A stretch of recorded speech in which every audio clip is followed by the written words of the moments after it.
Hello, beautifuls. Thank you for stopping by today. As always, I am very appreciative of your engagement in this platform. When we think of spiritual awakening or our spiritual journey, many people feel that that is a beautiful and easy path. It is something filled with light and joy and love and peace. And it seems even more so since the New Age movement. And we see that during this New Age spiritualism, that spirituality has been romanticized. It has become a fad.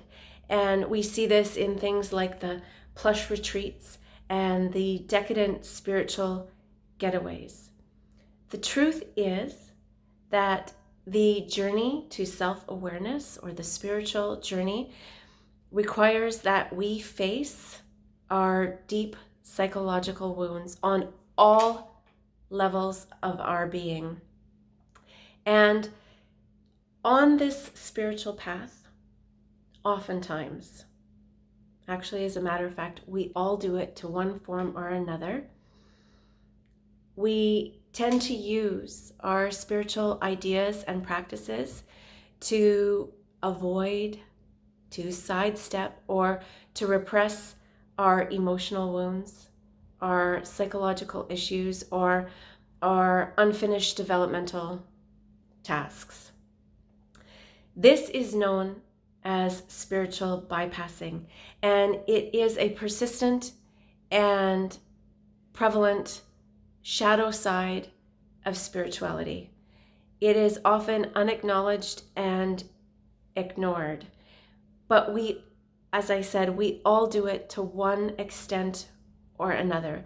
And my personal experience, I will share with you, is when I started on this journey and I started to learn to meditate, it was incredibly easy for me to leave my body, to leave this world and to visit other realms and dimensions.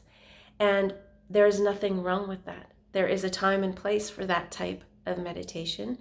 However, I did it consistently because I did not want to feel my body.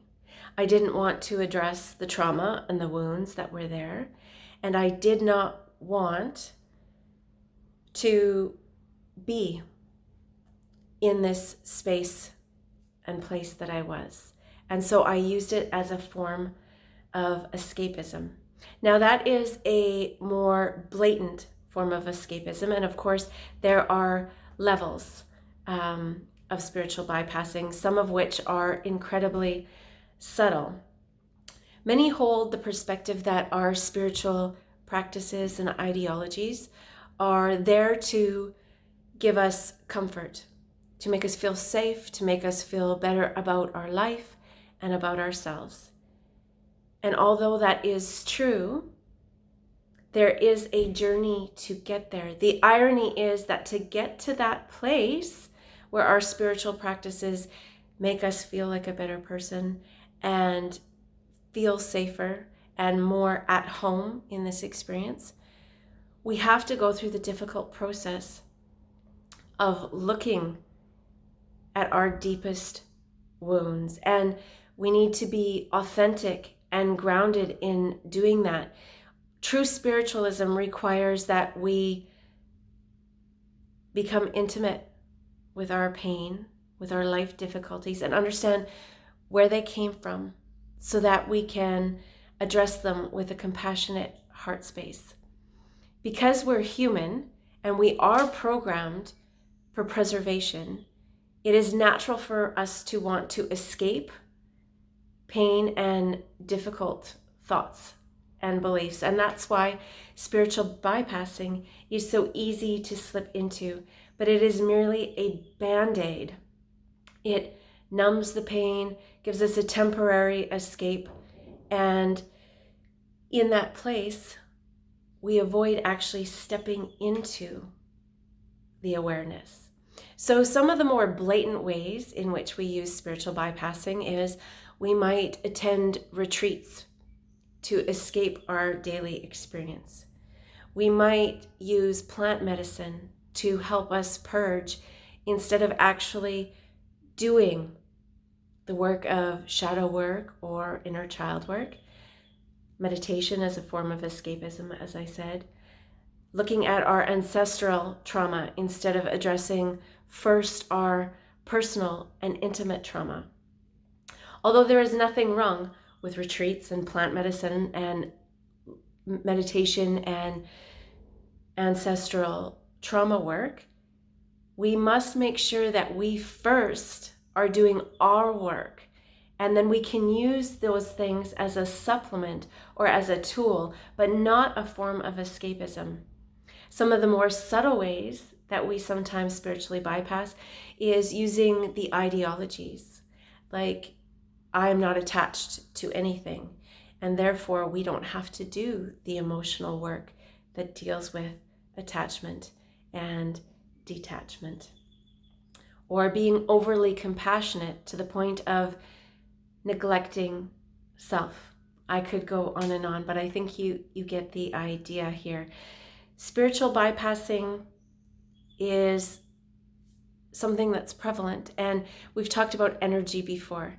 So energetically, we wouldn't want to try to get rid of it, to push against it, because it will just resist.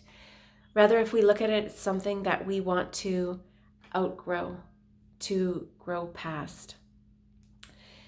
Doing this full investigation of our wounds, be those psychological, physical, emotional, it is not easy work. It's actually very difficult work, and most people will require assistance.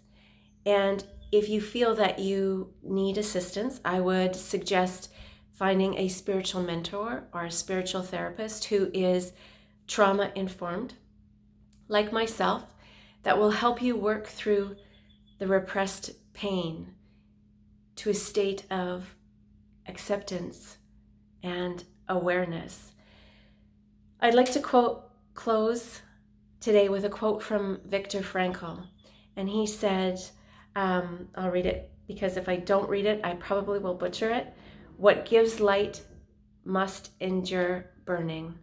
So on that path to our enlightenment, we will experience discomfort.